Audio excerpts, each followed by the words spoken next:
Hey friends, so you can also summarize individual columns. So there is a hidden summary bar. You basically select, you click on it, and then you select one of the predefined summary options. So in this case, say suppose if you want to bring in the total number of unique records, say in attachment you want to bring the total attachment size of that particular column. For ratings, you want to bring in the average. So I've already configured this.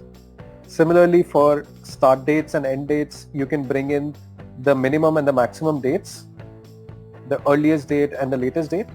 So here I've already configured that. For checkboxes, you can bring in, how much percentage is checked or unchecked.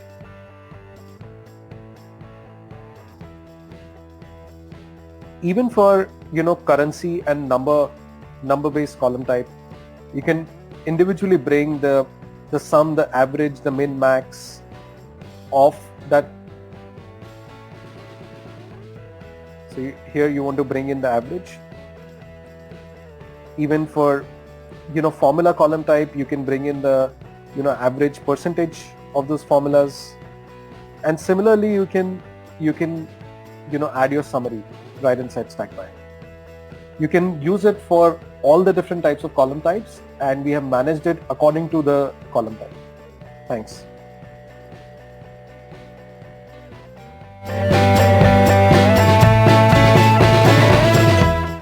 So the summary bar will also change based on the filters that you apply.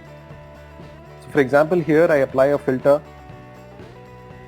where status is live. So you will see all the summary bar information changes based on the columns.